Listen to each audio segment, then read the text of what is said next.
Spoštovane dame in gospodje, čast mi je, da lahko razglasim prvega nagrajenca FDI Award 2020 v kategoriji Pomemben zaposlovalec.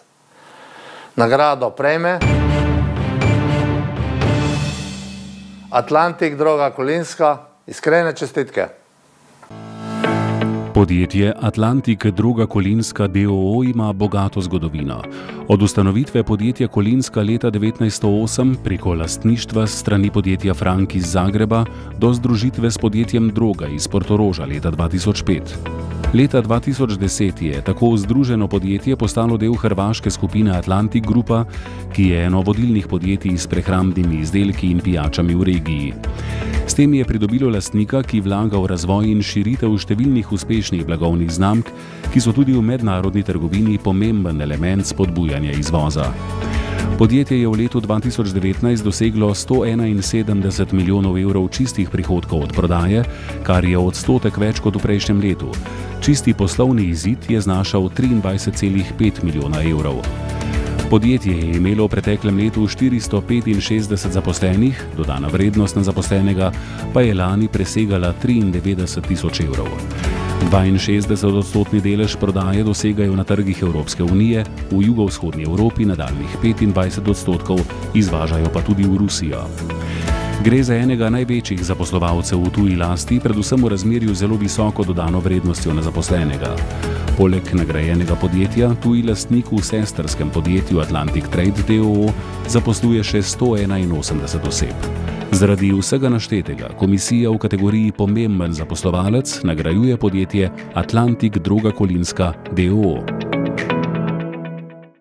Najlepše se zahvaljujem za nagrado FDA Award, ki jo jemljem tako v čast osebno, kot tudi v imenu vseh svojih sodelavcev. Predvsem je nagrada velika spodbuda za do zdaj opravljeno delo, hkrati pa obveza za vse, kar nas čaka tudi v prihodnje. Hvala še enkrat. Iskrene čestitke našemu prvemu zmagovalcu. S predstavnikom zmagovalca v kategoriji Pomemben zaposlovalec smo se pogovarjali na razdalji in izvedeli marsikaj zanimivega. Iz studia se tako selimo v njihove poslovne prostore. Gospod Smrekar, lepo pozdravljeni in dobrodošli in seveda najprej iskrena in topla čestitka za novo prestižno nagrado v nizu mnogih nagrad, tako za vas osebno kot pa za vaše podjetje. Z nagrado FDI Award Slovenija želi seveda vlada Republike Slovenije ovrednotiti izjemne prispevke tujih investitorjev v slovenskem poslovnem okolju in vi jo prejemate v letu, ko praznujete tudi jubilej. Namreč 1. julija je minilo kar 10 let, odkar je Droga Kolinska postala tudi sestavni del skupine Atlantik Grupa, ki je eno vodilnih prehranskih podjetij v regiji s priznanimi blagovnimi znamkami, ki jih pravzaprav ljubimo vsi, naj jih naštejem Argeta, Kokta, Barcafe, Donut MG in mnoge druge. Lahko morda tako na kratko in za začetek opišete to 10-letno pot vašega podjetja, ki je bilo, prepričana sem v to, polno izzivov in poslovnih avantur. Ja, najprej hvala za čestitke, tako v mojem imenu kot v imenu vseh naših sodelavcev. 10 let je kratka ali pa dolga doba. Skratka, to, kar je bilo najbolj pomembno, je bilo seveda, da takoj po združitvi poskrbimo za poenotenje skupne kulture. Skratka, sam proces integracije je potekal hitro in res velikim poudarkom na teh mehkih stvareh, kot so skupne vrednote, skupna kultura, skupna vizija, to, kar naj bi nas združevalo. In seveda ob tem združevanju upoštevanje tudi vseh raznolikosti, ki na nek način bogatijo naš vsakdanjik in delajo to, kar konec koncev prinaša presežke. V 10 letih smo naredili veliko uspešnih zgodb, najpomembno pa je to, da smo ohranili proizvodnje, ohranili smo vse pomembne programe, vse blagovne znamke, število zaposlenih se je povečalo za kar 120 novih sodelavcev in tukaj gre predvsem za sodelavce višjega plačilnega razreda, strokovnjake z področja tehnologije, marketinga, informacijskih tehnologij. Skratka, to, kar konec koncev dviguje dodano vrednost in standard življenja v Sloveniji. Leto 2020 je leto ne le jubilejev, ki sva jih omenila, ampak tudi leto prepogostih izzivov, tako za vas kot za vaše podjetje. Postavlja vam jih pandemija globalnih razsežnosti. Pa me zanima, gospod Smrekar, kaj je tisti največji izziv, s katerim se v tem hipu recimo soočate, tako na osebni kot seveda na poslovni ravni v vašem podjetju? No, to, kar je dejstvo, da je ta kriza izpostavila mnoge slabosti na eni strani, kot tudi dobre strani na drugi. Pokazala je, kako smo digitalno pripravljeni kot podjetja. Pokazala je, kako imamo diversificirane programe, kako se te različni produktni programi odzivajo na krizo. In ugotavljamo, da smo mi izjemno rezistentni na kakršnokoli krizo. Podobno izkušnjo smo imeli že 2010, takrat smo opravili domačo nalogo z podrobno analizo, kateri programi, katere blagovne znamke so se odzvale, kako so se odzvale. In veliko tega znanja uporabili tudi v zdajšnji krizi. Tisto, kar je pa najbolj pomembno, po moje, so ponovno te mehke stvari. In sicer, ko vi imate 2500 zaposlenih na delu od doma, praktično od marca, mi namreč nismo niti v poletnih mesecih dovolili vračanja nazaj na delovna mesta, razen manjšemu številu, se pravzaprav pokaže, kakšna je zavzetost zaposlenih, kakšne vrednote nas družijo in konec koncev, ali te ljudje imajo smisel, zakaj so v tem podjetju in kaj v tem podjetju delajo in kaj bomo naredili. Ponosen sem, da v vsem tem času nismo opustili niti enega projekta, nasprotno, izpolnili smo vse, kar smo si zadali, v veliko produktnih programih presegli vse začrtane cilje, obenem pa dodali še kar nekaj novih projektov, kar kaže na to, da imamo res visoko zavzete zaposlene, dobro digitalizirano poslovno okolje in da vemo, kaj delamo, in zato tudi seveda bolj optimistično lahko zremo v prihodnost. Se strinjam z vami, gospod Smrekar, osmišljanje dela, življenja je v pandemiji še tako zelo bolj pomembno, kot je bilo mogoče pred pandemijo, tako da vam čestitam tudi za to, da imate in da ste uspeli doseči tako agilne in predane zaposlene. To je vsekakor dragocenost. Dragocenost je pa tudi tam, ki se jo marsikdo v Sloveniji zaveda, torej prihod tujega kapitala, pa ne samo tujega kapitala, tujih investitorjev, ampak tudi pravzaprav prihod novih tehnologij, novih poslovnih modelov, strategij, nekega out of box razmišljanja. Prepričana sem, da si vi osebno prizadevate in vsi v vašem podjetju pustiti neizbresljiv pečat v slovenskem prostoru, pa me zanima, kaj je tisto, na kar ste še posebej ponosni, da dajete ali vračate slovenski družbi v tem hipu in tudi v prihodnosti? Kaj so tisti, recimo, družbeno odgovorni projekti? No, tega je bilo veliko. Tisto, kar je pomembno, je, da je trajnost v srču našega delovanja. Ampak trajnost ne moremo razumeti kot samo zmanjševanje ogljikovega odtisa. Moramo ga razumeti kot vsaj nekaj področji, ki so povezane na eni strani z našimi produkti, kako jih delamo, kako skrbimo za okolje, odpadke, kako zdravi so te proizvodi. Na drugi strani, kaj vračamo v družbo, v kateri živimo in v okolje, v katerem delujemo, in na tretji strani, kako ravnamo z našimi zaposlenimi. Skratka, ko vsa ta tri področja nekako povežemo in uravnotežimo, lahko govorimo o trajnosti. Eno brez drugega pravzaprav ne gre. To ni samo moderna beseda, ki jo je treba napisati v letno poročilo, ampak je način našega delovanja. Zato ne preseneča, da ko nastopijo izredni trenutki, mi te takoj zaznamo in se na njih tudi odzovemo. V naši navadi ni, da bi o teh stvareh govorili ali jih počeli zato, da imamo dobro reklamo, bi lahko rekli temu. Mi to naredimo, ker v to verjamemo, in vkolikor ljudje, ki so prejemniki takšnih aktivnosti in naših donacij ali aktivnosti o tem, kaj povedo, je pač to njihova izbira.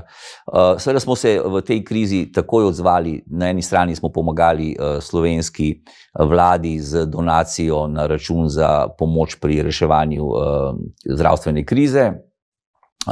Ministrstvu za šolstvo smo pomagali z izjemno velikim nakupom računalnikov in tablic za vse tiste otroke, ki niso mogli študirati, se učiti in participirati v šolskem programu od doma.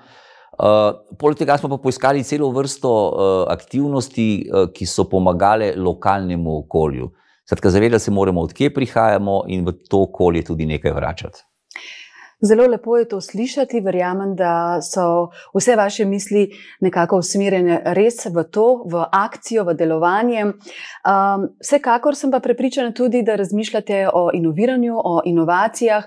Danes cel svet pravzaprav pričakuje eno in edino stvar, to je cepivo. Vi pa ste v enem izmed intervjujev dejali, da z vašim delovanjem, z vašimi izdelki že skoraj da zasledujete tisto dodano vrednost, ki bi jo lahko postavili ob farmacevtski panogi, industriji. Mi lahko mogoče malce več poveste, kako razmišljate v vašem podjetju o tem področju inovacij, novih tehnologij, novih pristopov? Kupci so tudi navsezadnje vedno bolj zahtevni. Tako je, ključna beseda so kupci. Ključna beseda je to, da imamo v srču našega delovanja poleg trajnosti misel na potrošnika. Skratka, potrošnika je treba imeti rad. Če ga imaš rad, potem se potrudiš ga razumeti, potem ga spremljaš in potem lahko najdeš tiste majhne, drobne signale, ki te usmerjajo na pot nečesa, kar morda nekdo drugi še ni naredil. Danes se vsi zavedamo, kako zahtevni postajajo potrošniki. Še posebej, ko govorimo o potrošnikih novih generacij, millennialsi in nove generacije, ki prihajajo, imajo izjemno razdelano logiko, kaj je za njih vztrajnost, kaj je za njih odnos do okolja, družbena odgovornost. In blagovna znamka mora danes vse to upoštevati, vkolikor hoče biti še naprej zanimiva za trenutne potrošnike in potrošnike, ki prihajajo na trg. Ko vse to nekako združimo, se seveda vzpostavi okolje in prostor, v katerem z raznolikostjo naših zaposlenih, raznoliko seveda pomeni kulturno, versko, rasno, da ne govorimo tudi vse ostalo, lahko potem ta raznolikost kreira neke nove vpoglede, neke nove ideje in seveda, vkolikor se te ideje skladajo z trendi, potem seveda imamo hitro lahko prebojne izdelke. Tisto, kar pa je najbolj pomembno, je, da ko si blagovna znamka številka 1 na katerem koli področju, imaš tudi odgovornost. In ta odgovornost je, da celo kategorijo premikaš v neko področje bolj zdravega, bolj ekološko sprejemljivega, bolj potrošniško prijaznega in na ta način tudi kreiraš neko bodočost. Gospod Smrekar, če sodim po sebi in po svojih bližnjih in naših nakupovalnih navadah, potem lahko rečem, da je slovenska družba, slovenski trg in verjetno tudi trgi nekje malce južneje od nas zelo hvaležen trg. Kaj pa je recimo vaš sveti gral, še neosvojeni trg, kamor se pravzaprav vse vaše aktivnosti, pozornosti stekajo? Tisto, kar bi si želeli v vaši karieri osvojiti, to ameriški trg, ali ste tam že prisotni? Kako razmišljate pravzaprav o teh prebojnih zgodbah, da bi nekako ujeli čim večji del sveta? Seveda, mi imamo širok nabor blagovnih znamk, kot ste že omenili. Te znamke delimo v 3 skupine, imenujemo jih lokalni biseri, za katere vemo, da bodo zelo uspešni in zelo dobri lokalno, vendar nimajo potencijala biti širše od tega. Imamo regijske bisere, kot jim pravimo, regijske šampione, blagovna znamka, kot je Smoky, kot je Cedevita, Kokta, taki tipični regijski. In imamo tudi 2 ali 3 blagovne znamke, ki imajo mednarodni potencijal. Argeta, Donat MG, Bakina Tajna. Zdaj, ko govorimo o tem evropskem prostoru ali pa svetovnem, globalnem, so to te 3 blagovne znamke. To, kar smo izjemno ponosni, je, da smo od 2 let nazaj že številka 1 blagovna znamka, se pravi mesnih namazov v Evropi z blagovno znamko Argeta. In seveda ambicija je, kako postati globalno številka 1. Seveda, da bi to lahko postali, je pred nami še kar nekaj trgov, ki jih moramo osvojiti. Se pa treba zavedati, da to ne gre čez nož, treba je k temu pristopati strukturirano, spet z razumevanjem, tokrat tistih lokalnih potrošnikov in zavedati se moramo, da potrošniki niso isti nikjer, skratka, samo zato, ker govorijo isti jezik, še ne pomeni, da so enaki. In skratka, pred nami je še veliko ciljev, ampak nekako z blagovno znamko Argeta biti globalni igralec številka 1 je eden od teh ciljev. Gospod Smrekar, zelo iskren in iskriv sogovornik ste, veliko bi vas še vprašala, ampak za zaključek vseeno dovolite, da vas vprašam, kako se počutite znotraj slogana slovenskega gospodarstva, ki tudi nakazuje smer razvoja Slovenije v prihodnje, in sicer zeleno, kreativno, pametno, torej green, creative, smart. Kako čutite te, bi rekla, ključne besede? Mislim, da so vse te besede sestavni del našega DNK-ja. Mi sami se sicer še nismo pridružili kot podjetje tej iniciativi, vendar tako delujemo. Mi dobivamo dnevno sporočila številnih Slovencev in ostalih prebivalcev regije, ki nam ponosno pošiljajo fotografije naših izdelkov od Kanade, Avstralije, Amerike in seveda cele Evrope. In seveda tudi s tem, ko naši izdelki pristanejo na policah, ko dobijo svoje potrošnike v tujini, prispevamo k temu, da se vprašajo, od kje to prihaja, kdo stoji za to zgodbo, in tudi na ta način dodajemo en majhen kamenček v mozaik prepoznavnosti Slovenije v svetu. Še enkrat vam, gospod Smrekar, in seveda vsej vaši ekipi v vašem podjetju iskrene čestitke in v tem trenutku ne le ostanite uspešni, ampak tudi zdravi. Hvala lepa za pogovor. Hvala tudi vam.